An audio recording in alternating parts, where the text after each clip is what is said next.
It is exactly 9 p.m. on this 29th day of January 2024. This is the spotlight here on Lookuptv on a day that President William Ruto has, of course, come under fire over his, of course, decision to attend the Africa-Italy summit. This comes after President William Ruto early last year, in April to be specific, did say that he will not, and African heads of state will not be attending one country invited summits. That is after, of course, African heads of states were loaded into a bus, which President William Ruto said then they were loaded into a bus like school-going children. Now, President William Ruto is in Italy for the Africa-Italy summit alongside at least 20 heads of state. Now, President William Ruto has, of course, received backlash following his decision not to stick to his earlier sentiments that he alluded to, noting that African heads of state will be represented by the African Union chairperson and the Bureau. If at all, the continent will be invited for discussions with one European country. Now that, among many other stories, including the accident along the Kisumu-Nairobi highway, on our bulletin tonight. First of all, let's have a look on what's making headline.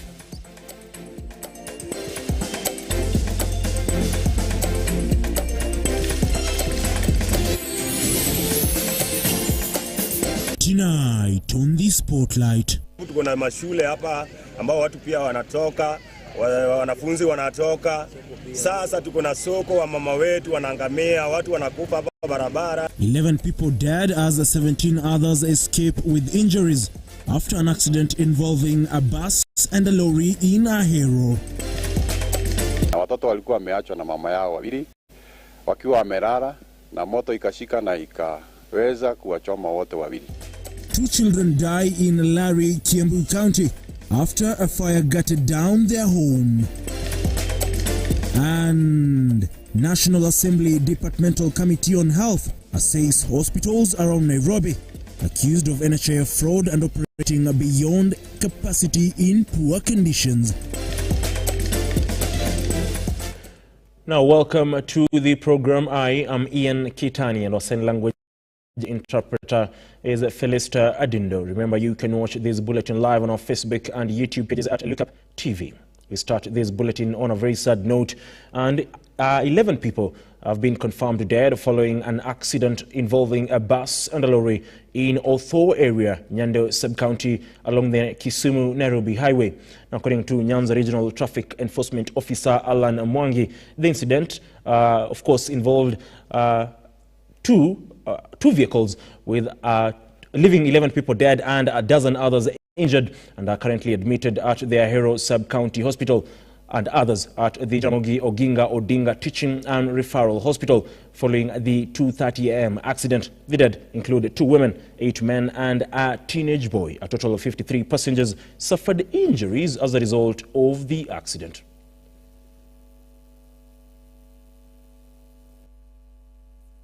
A super metro bus bound for Nairobi. The impact of the accident evident with what is left of this vehicle.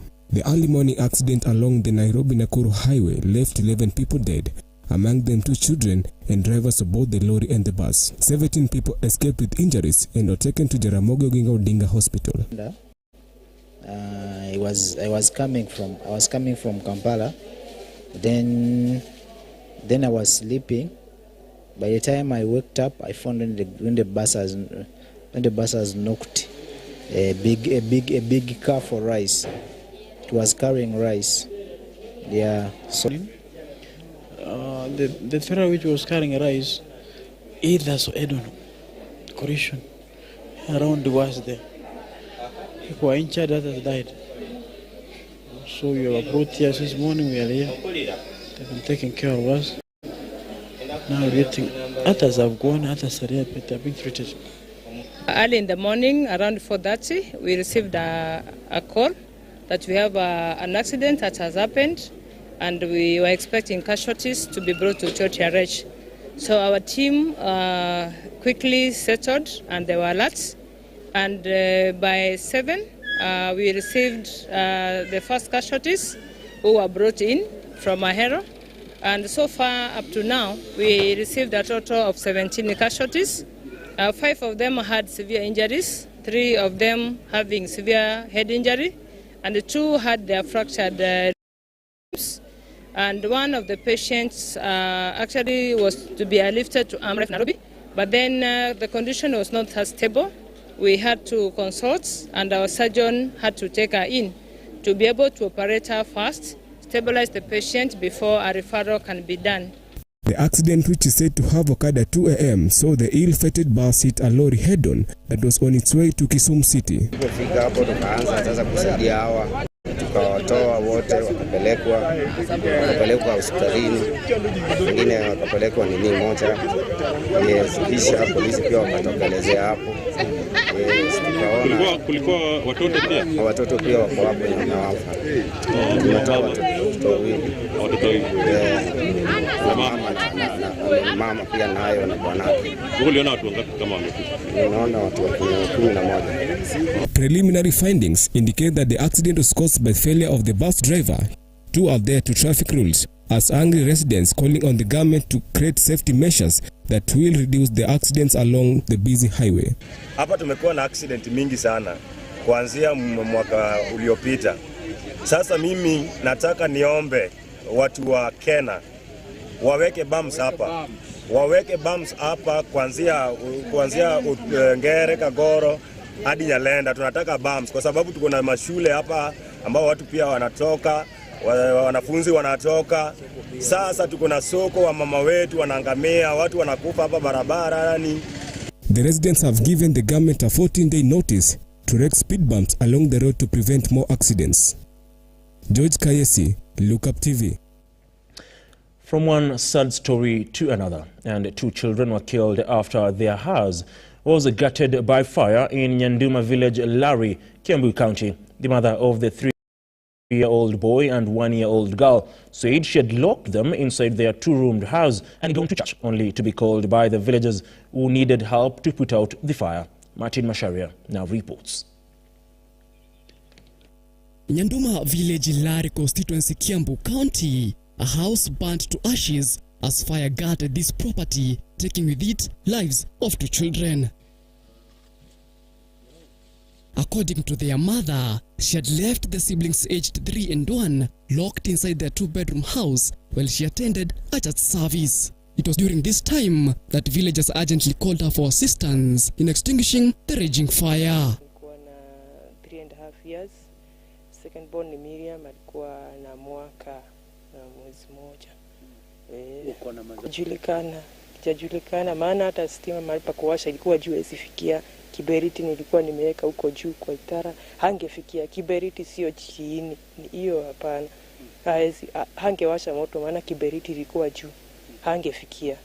Na kuko ni 2 rooms, hii room nyingine tunawashia moto, ingine wanalala. Tukiwa makanisani kwamba kuna moto imeshika hapa na watoto walikuwa wameachwa na mama yao wawili wakiwa wamelala na moto ikashika na ikaweza kuwachoma wote wawili. Maafisa wa DCI waliweza kuja na polisi na pia majirani wakakuja wakajaribu kuokoa, lakini haingewezekana, mioyo yao tayari ilikuwa imeenda. Kwa hivyo at least nyumba iliungua karibu yote na watoto wote wawili, Moses miaka 3.5 na Miriam mwaka 1 wamepumzika. The grief-stricken family has requested a thorough investigation to determine the cause of the tragic blaze.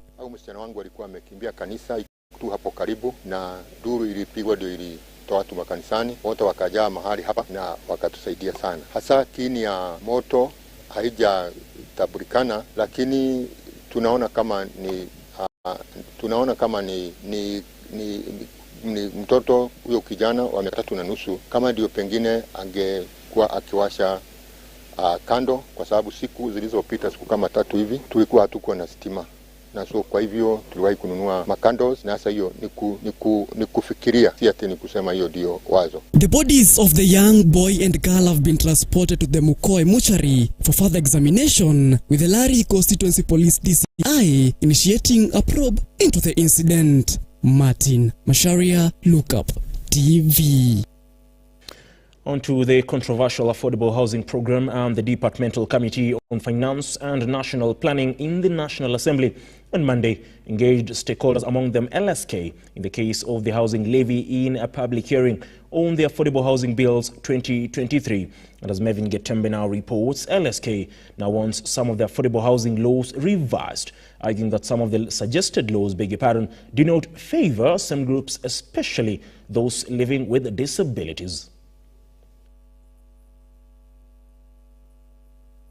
No planning, led by Molo Member of Parliament Kuria Kimani, as the committee held public hearings on Affordable Housing Bill 2023, where they sought to get views and insight from various stakeholders. Kimani admitting the tough task ahead of the committee following the contentious issues raised. That the BOM teacher will pay 1.5%, and then the shopkeeper will not pay 1.5%. But when those houses are built next there, then any of them is eligible, which in fact, because this one is not paying 1.5% of their gross, then their net income is less. So actually then the people contributing may not be the ones benefiting, because their incomes are depleted partly by the levies that is paid. Very, very interesting. So tuko na kibarua. Law Society of Kenya, while presenting their report on the same, now says there is need to have some of the laws suggested earlier revised, as some are not in favor of some groups, especially people living with disabilities. And so I think from a legal perspective, one of the questions we would ask is, does this law cure the unconstitutionality that you already have on record? Because the judgment is with us, isn't it? We can read it, and I believe anybody who does drafting like I do, when you're designing the law, one of the things you have to do is you need to comb through existing laws, including judgments that have been made, so that you don't do futile work. You check your constitutionality, you start from that particular point, you look at coherence, you look at the other legislations that have been enacted in place, so that you don't create chaos, and if the chaos is deliberate, you propose an amendment. That is why a number of acts would come and you're seeing they're repealing something, isn't it? Among the issues raised, stakeholders sought to know the criteria that will be used in allocating the houses and how to deal with corruption-related issues. Which I've already said, most people don't be involved in crime because I've worked with them. They'll say we have no jobs. So once you give these people the jobs, you have reduced the issue of insecurity in the land. Because some of them go to gangs just to make money out of crime. But I can imagine if you created the jobs within the locality where those houses are being built, you have reduced that insecurity completely. Because I believe nobody will destroy what they own. People will destroy what does not belong to them. Residents of Nairobi, especially those from slum areas, have applauded the government's move, urging the government to find the most appropriate percentage of the total housing unit cost that could suit the lower income earners as a way of ensuring inclusion. Then I would like to say thank you, because this is the second time. The first time we gave out in the Hilton and we get the good news of that housing levy. Let people beat us, my friend, so that we may even benefit from this thing. Unajua inauma sana kupata mtu wa slum ni kama amebandikangwa lazima akaange kwa slum milele. Mevin Getembe, Lookuptv, Nairobi. Of course, that is a story that continues to elicit mixed reactions. This follows the court ruling that said the reductions should be stopped, and President William RUTO saying that nobody will stop the reductions of the funds aimed at used in the construction of the affordable housing program. Now that story takes us to a fast breather here on the Spotlight. We'll be back with more stories on the bulletin. Don't go away.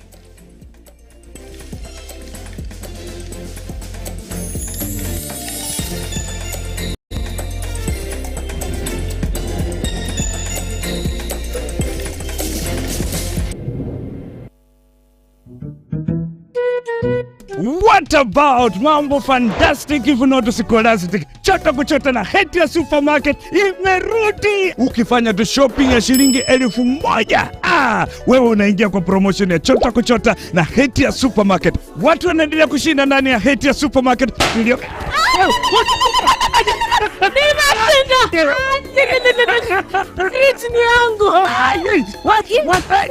Mwana tata, kitoko. Wewe na umeshika nini?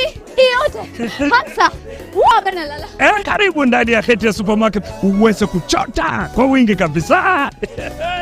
Watu huko wanasema nini? Nakwambia kwamba chota kuchota. Unangoja nini? Magari 7 za kushindaniwa, TV, fridge, microwave, shopping vouchers, school fees vouchers, instant prizes na zawadi zingine kemkem. Chota kuchota imethaminiwa na Hetia's Oven Fresh Bakery, Gigabyte, Mount Kenya Milk, Clover's Food Products, Velvex, Magic Drink, Pwani Oil, Arenco, Fruit Juice, Masterchef, Toilex, Coolsip, Mika, Wash Ultra, Philos, Prestol, Nivea, My Choice, Ushindi, Fresh Fry, Arimis Jelly, Cabernet Water, Dettol, Ketepa, Meta, Glucose, Coca-Cola, Rosy Tissue, Big Giant, Elbins, Unilever, Fresh, Unga wa Dola, Blue Band na Pasta Star. Shindano la chota kuchota linaanza tarehe 1 Disemba hadi tarehe 10 Februari mwaka 2024. Heti ya Supermarket, a world of choice. Infinity Industrial Park is one of the largest private industrial parks located along Eastern Bypass, Nairobi, which provides modern infrastructure for smooth operations for industries and business enterprises. Infinity Industrial Park offers world-class amenities and facilities with wide roads, a police station, a power substation, fire station, public transport stage, hospital, and shopping mall. In addition, Infinity Industrial Park also offers CCTV cameras, 24-hour private armed security patrol, sewer, water, fiber optic cable, and 3-phase power connection, added to public utility, canteen, and dining areas. Sail on the golden opportunity to invest in Infinity Industrial Park fully serviced warehouses at a special price of 3,569 Kenyan shillings per square foot. For more inquiries, visit our website infinityindustrialpark.com. Are you an SME looking for a media partner? Look no more, as Lookuptv got you covered for all your visibility and marketing needs. We at Lookuptv understand your business needs and want to work with you on your marketing journey, giving you solutions that will take you to the next level. Call us today on 0707 572 358 or send an email to sales@lookuptv.co.ke and kickstart this amazing journey. Welcome to Lookuptv, your official SME media partner.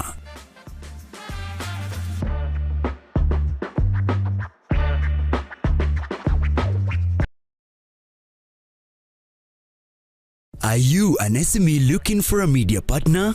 Look no more, as Lookuptv got you covered for all your visibility and marketing needs. We at Lookuptv understand your business needs and want to work with you on your marketing journey, giving you solutions that will take you to the next level. Call us today on 0707 572 358 or send an email to sales@lookuptv.co.ke and kickstart Skills Inventory. The platform, launched by Labour CS Shadrack Mwadime, aims to connect Kenyans with the job opportunities locally and abroad. According to Mwadime, the launching of the inventory is in line with the directives given by President William Ruto during a cabinet meeting held earlier this month. Unemployment remaining a thorn in the flesh for the Kenya Kwanza administration as institutions of higher learning continue to generate thousands of graduates. The government, through the Ministry of Labour, has now launched a platform dubbed National Skills Inventory, where unemployed Kenyans can register themselves. According to the Principal Secretary in the Ministry of Labour, Shadrack Mwadime, the unveiling of the digitized National Skills Inventory is a significant leap towards modernizing the management of workforce skills in the country. with the initiative aiming to centralize and streamline skills supply data in both public and private sectors in the country and abroad. All unemployed persons are required to register their skills data on the National Skills Inventory. In this regard, the State Department for Internal Security and National Administration shall play a critical role in mobilizing the youth to register their skills on the system. The rollout of the National Skills Inventory will play a critical role in enhancing the job placement of unemployed youth. Mwadime noted that with the database in place, the government can now enhance the job placement of unemployed youth by effectively aligning available skills as the government continues to negotiate with Germany over the possibility of exporting labor to the European nation. In this context, data shall be mined from the near miss to provide information on the supply of skills in the country. In addition, data on the demand of skills shall be mined from the near miss based on job orders, job opportunities, and annual employment returns. As a result, skills supply can then be aligned to skills demand.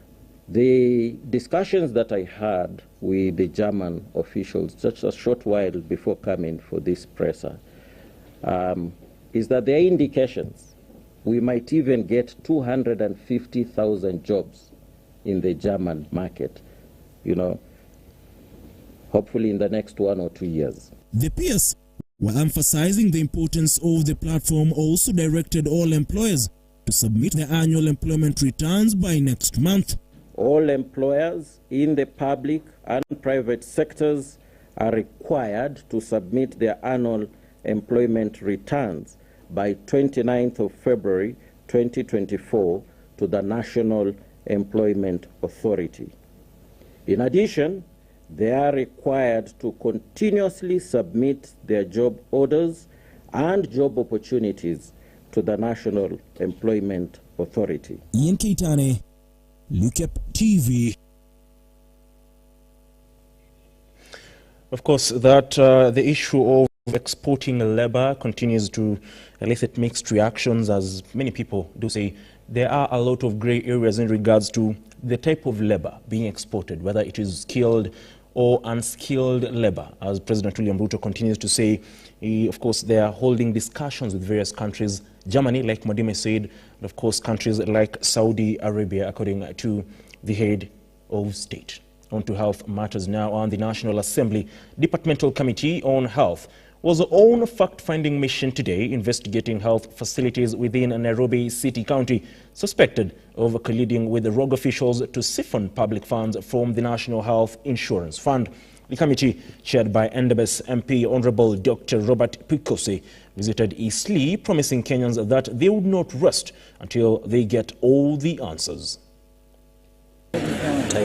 National Assembly Departmental Committee on Health on Monday assessed hospitals around Nairobi. Accused of NHIF fraud and operating beyond capacity in poor condition, they started their probe in Eastleigh. Led by Ndiwa Member of Parliament Martin Owino, the committee visited hospitals in Eastleigh, among them Joy Nursing Home. What we are finding is that most of these facilities were set up as special purpose vehicles, where you have surgeries which were never done, and yet they were claimed from NHIF. And that is why we are asking to know who in particular authorized for those surgeries, so that I think it's a high time that people were held liable so that they can be a lesson to other people. This country must change, and this committee is committed to cleaning up the health sector. After visiting Joy Health Center Hospital, the committee went to Mal Hospital, which they found closed. The chairman of the committee, Robert Pukose, spoke and said that Mal Hospital is one of the hospitals that do not work while they're wasting government money through the NHIF health insurance. Additionally, he added that the fraud related to that hospital may have contributed to its employees escaping the hands of the law. This hospital, when you look at it, it is indicating that they are both inpatient and outpatient services. In a hospital where you have those services, you have no reason at all to close it when you hear that the parliamentary committee are coming around. Because where are the patients? If you close it that way, it means this hospital has no patients. So what justification do you have to make any claim? Because a hospital like this means, how did you remove even the patients that were supposed to be inpatient? Because somebody to be admitted means that person is not able to walk or is not able to go as an outpatient and get services. So this is supposed to be an inpatient facility, offering even maternity delivery. Where are those deliveries? Where are those mothers? Where are those patients? Additionally, Duncan Mathenge added that the heads of the Amal Hospital should appear before the Parliament as soon as possible to answer questions about its performance and patients' bills associated with the hospital. The committee promised to have justice served, assuring Kenyans they will not rest until they get the answers. A huge number of patients under NHIF cover who are apparently claimed treated in this facility came from the same companies. An audit of the attendance sheets of those companies show that patients whose claims were lodged by NHIF here were on duty in the companies where they are employed and where their NHIF deductions are made. On Tuesday, the committee will continue its fact-finding mission investigating health facilities within Nairobi County suspected of colluding with drug officials to siphon public funds from the National Health Insurance Fund. The committee, chaired by Endebess Member of Parliament Honorable Dr. Robert Pukose, will be visiting St. Peter's Orthopedic and Surgical Specialty in Kangemi. Ebikadinyi, Lookuptv.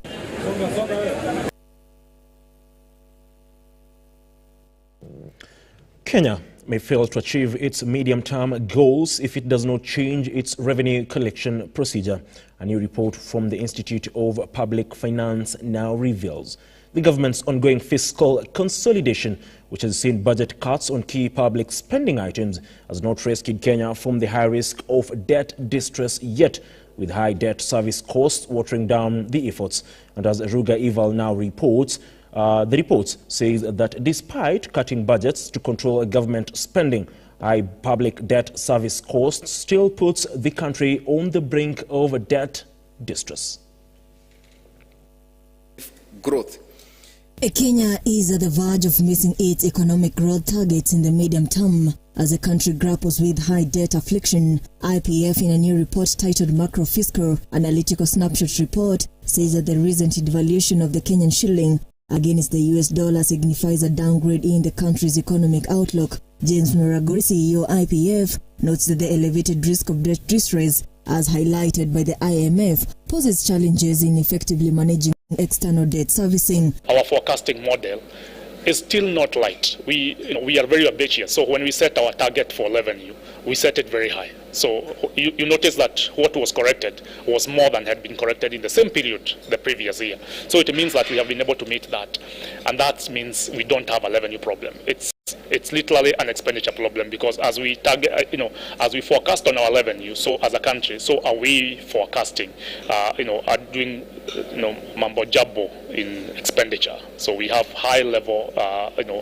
very high targets in expenditure, and that means and majorly at this particular point, we know this year we have a target of paying at least approximately 1.6 trillion in public debt. So majorly that and we are expecting to correct approximately 2.4 or thereabout, would it be, or thereabout, 2 trillion or thereabout of revenue.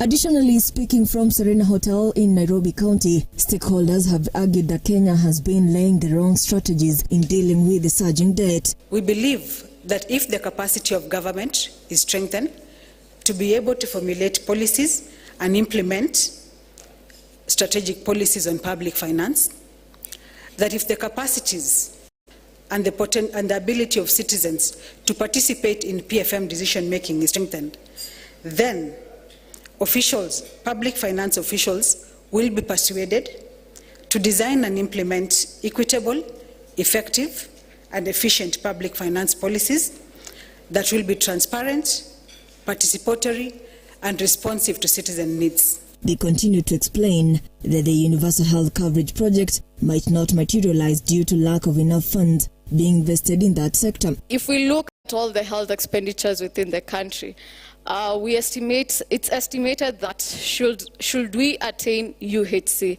at least 5% of GDP, that we should be allocating to the health sector at least 5% of the GDP. But we currently only have 2.2% of the GDP going towards the health sector. And so that's, again, another question on whether our commitment to UHC is actually financially backed, or is it just a commitment that we are having on paper? Nevertheless, they raise concerns after health sector donors threatened to withdraw, such as PEPFAR, who are the major medical sponsors of HIV and AIDS, who have now called off the distribution of their donations in Kenya. Is able to bear the weight that will come with the costs that were previously financed by donors. We've already cried out that the health sector is underfunded, but are we also preparing for the costs that we'll have to bear in the near future because donors are leaving the country? And another risk that we have, other than sustainability, is the fact that the programs that we've implemented may lose the gains made. Lookuptv. Moving forward is that Deputy President Rigathi Gachagua on Monday chaired the 22nd ordinary session of the Intergovernmental Budget Economic Council meeting today. The meeting was held at the DP's residence in Karen. The meeting comes at a time when counties are facing a cash crunch. Corruption is a threat to both levels of government. Let us work collectively to put in place control measures to monitor use of public funds for procurement and expenditure to be within the law. We have noted that with the adoption of the TADAT system, revenue collection is rising. It is our expectation that the 27 counties that have not embraced the system will do so without delay. As we collaborate in addressing productivity in the entire economy, we must tackle the threats of a rising wage bill. I wish to emphasize our commitment to the timely disbursement of funds to counties. We are nearly up to the date for December 2023. Despite this, I strongly urge you to fast-track payments of pending bills. It should not be having pending bills for the last financial year. Prompt payments for goods and services releases funds to our business people and spurs economic growth, especially the hustler nation, for a better and vibrant economy. Let money circulate. I remain committed to fostering harmonious and consultative intergovernmental relations and cooperation at both levels of government. This is in pursuit of implementation of the Kenya Kwanza administration's agenda. Well, that story takes us to a second break, but just before we go for that break, I'll sample a couple of your views. And Salim Nicolimo says he's watching from Doha, Qatar, and he says, Pole to the family that lost their loved ones in those accidents. And of course, the same applies to Glory Kawira, who says, sorry for the family, to the families who lost their loved ones today. On that note, we take our second breather. We'll be back in a moment.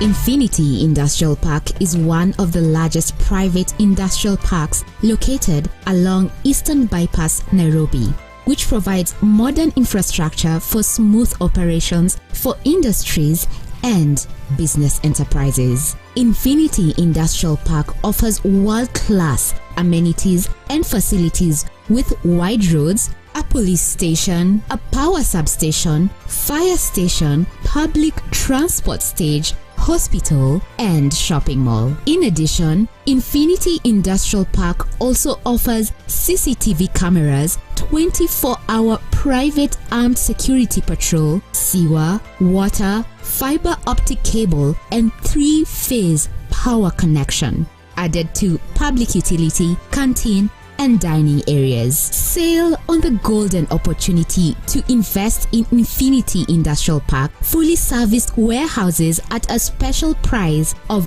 3,569 Kenyan shillings per square foot. For more inquiries, visit our website infinityindustrialpark.com. Are you an SME looking for a media partner? Look no more, as Lookuptv got you covered for all your visibility and marketing needs. We at Lookuptv understand your business needs and want to work with you on your marketing journey, giving you solutions that will take you to the next level. Call us today on 0707 572 358 or send an email to sales@lookuptv.co.ke and kickstart this amazing journey. Welcome to Lookuptv, your official SME media partner.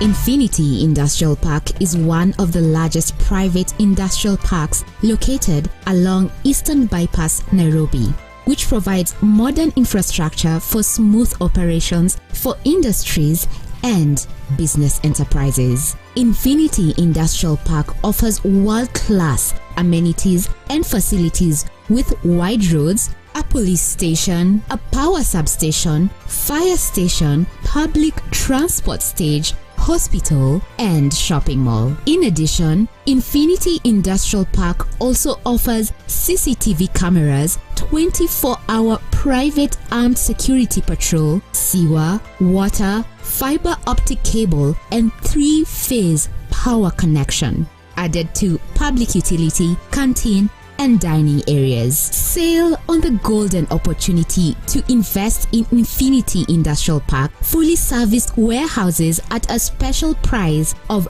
3,569 Kenyan shillings per square foot. For more inquiries, visit our website infinityindustrialpark.com. Are you an SME looking for a media partner? Look no more, as Lookuptv got you covered for all your visibility and marketing needs. We at Lookuptv understand your business needs and want to work with you on your marketing journey, giving you solutions that will take you to the next level. Call us today on 070. Now, President William Ruto is among several African leaders in Italy's capital, Rome, for the Italy-Africa Summit, which is aimed at boosting relations between Africa and the European nation. According to a status spokesperson, Hussein Mohamed, Italy is expected to launch a new approach for cooperating with African countries.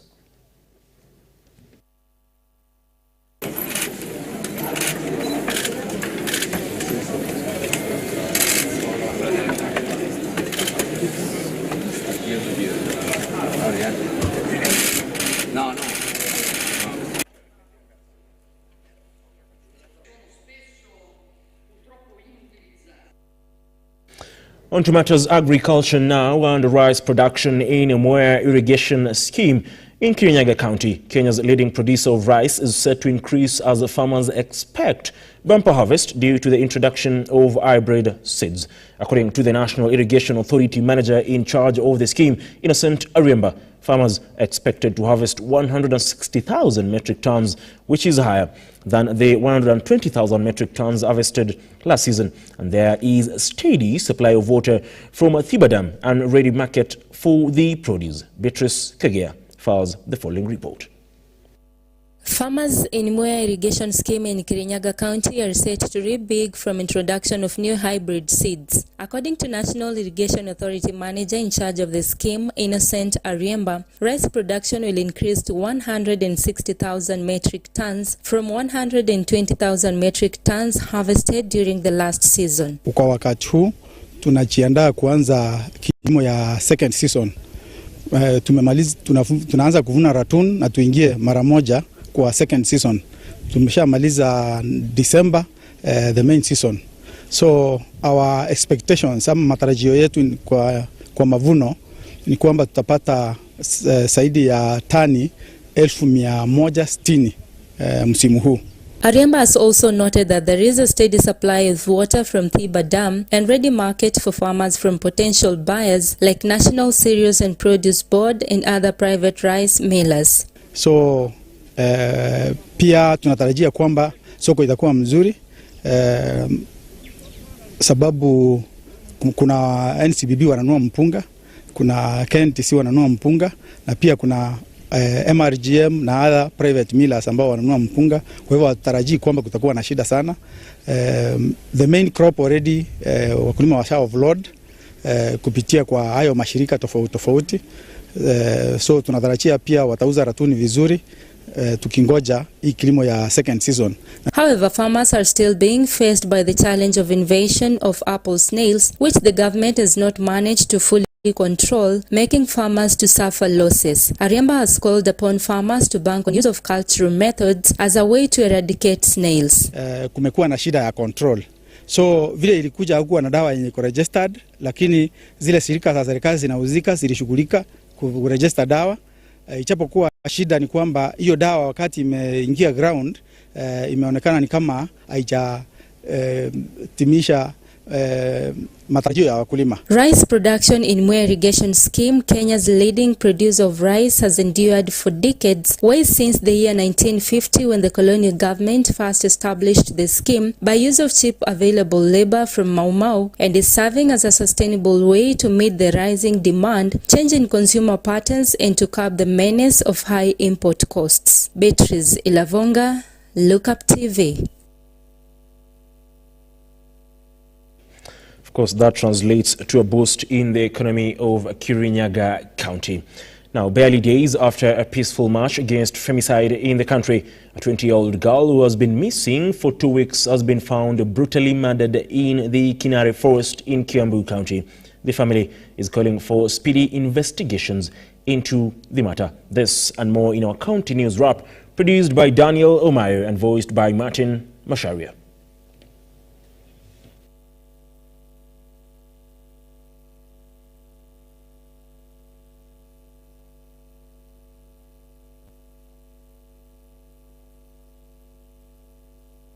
Incident, police commander of that area, Adams Fraha, said the body was found covered in blood and her private parts also covered in blood, an indication that she was defiled before she was murdered. Mimi naitwa Titus Kirato. Juzi tulikuwa na kijana ingine aliuliwa kwa ile boma aliuliwa. Wakati huu kuna mwingine ambaye ako hospitali na ako kwa ICU Kenyatta. Juu ya hii kamsitu. Ukitembea hapa ndani utakuta, kwa hivyo hii kamsitu huwa kanatuletea shida. Na haka kamsitu kanakuwa na uzito juu ya hiyo mambo ya ukora. In addition to that, the Social Organization for Environmental Protection, NESCA, has warned that the government's affordable housing project may have an effect on the environment. The organization that brings 100 organizations together has said that the project will result into Kenyans being evicted from their homes to develop the project. Due to the demand for natural resources such as water, if you are building 10,000 houses, you need a lot of water for cement and for concrete. Then you'll need sand, a lot of sand. You'll need timber and quarry stones, just to mention a few materials. The bill should be taken through a strategic environment assessment. That's our view, to determine the probable impact of the affordable housing program on communities and the environment. So it's not just a question of reading the bill and saying the parliament has passed it. The residents say the move will boost their businesses, especially for cane farmers who initially had difficulty to transport their crops due to the poor condition of roads in the area.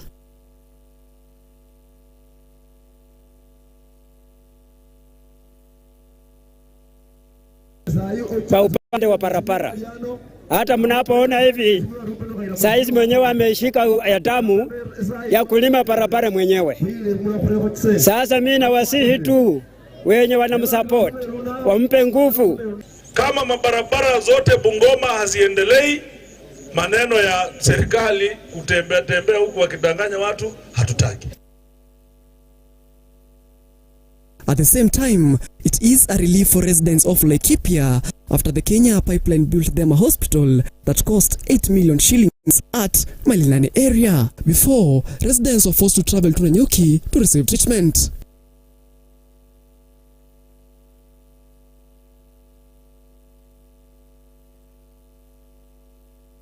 Na watu wetu wa Kenya Pipeline Corporation KPC ile walianza na wakaleta milioni 8. Come here today to commission the medical center, the building that we've spent 8 million shillings on behalf of the Kenya Pipeline, and for us it's all about the billion.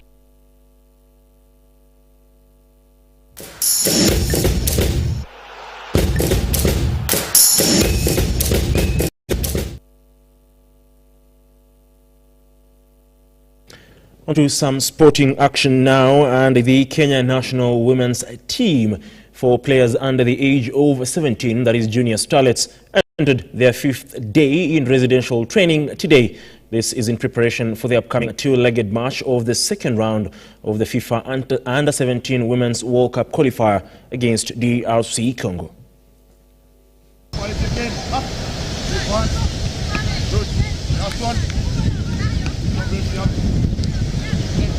For the past 5 days tumekuwa na training nzuri. Wasichana wako psyched up, coming from different backgrounds, different schools, different teams. Wameleta most of them they are talented na wametuletea their best.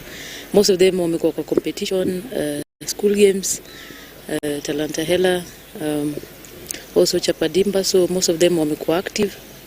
So wamekuja wakiwa ready, most of them, so we are just polishing a few areas and then to get the best. So far we have 26 girls, only 4 missing from Wieta, but so far we have a good team. We have a good team that can compete against Congo. Kwa past 5 days tulikuwa tunapiga zoezi. Coaches walikuwa wanatuambia tujitume kwa zoezi. Ukipewa chance tumia, because timu tunaenda kucheza nayo si rahisi sana. Na tunataka tuhakikishia kwamba venye tumefunzwa na makoches wetu hapa hivi hatuendi kuangusha. Kwa hakika siwezi sema tunaogopa mtu yeyote, because hatuendi kupigana, lakini tunaenda kucheza football yenye tumefunzwa Kenya. Tunajua tuko best, tuko na hiyo speed, everything tumefunzwa, so yenye tunaenda tu ni kuperform, to give our best. All the best to the Beldin Odemba-led side. Now, Amika FC thrashed Muranga 3-2 in the Muranga County League match encounter. Amika FC was started last year to save culture, offering employment as sales agents to the youths and also keeping them away from using drugs that will ruin their lives. This team with a vision of bringing our staff together so that we can promote mental health and also in the same spirit of keeping them fit. So this team, we have just ended a match against Moranga Sportif, where we've just won 3 goals, and the purpose for starting this team was to make sure that we are helping these young people. One, we are creating jobs for these young people, because some of them are joining us as staff and also as field officers. We are also nurturing other talents and also making them stay away from bad company, things to do with alcoholism and also drugs. And so we are doing this thing as a circle, as Amika Circle, so that we can also help the society in doing like more of giving back, because when you are taking these talents from the society, it's always an appreciation for the society.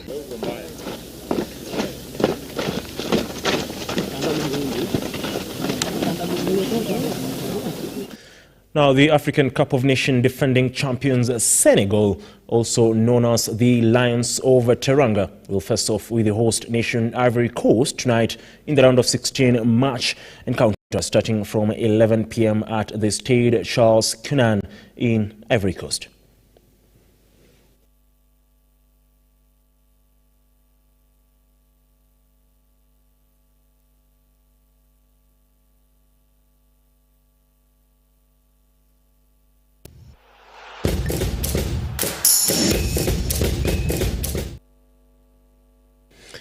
course, the winner of that particular match will play against Cape Verde as it stands, because Cape Verde are currently leading Mauritania by a solitary goal to nil, courtesy of Ryan Mendes from the Sport. Remember, yesterday the Pharaohs of Egypt were bundled out of the African Cup of Nations 2023 by Democratic Republic of Congo, 8-7 on post-match penalties.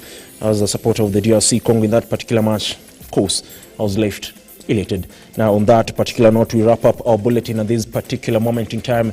Many thanks for joining us tonight, to the team behind the scenes, led by Brana Mwame, producer Nasha on our digital desk, Jeremy Komo, Alvin Thuo, of course, James Kinywa, Pauline. Many thanks for making this happen. Our sign language interpreter has been Felicita Adundo, and I am Ian Kitari. Do have yourself a wonderful night, and like always, God bless.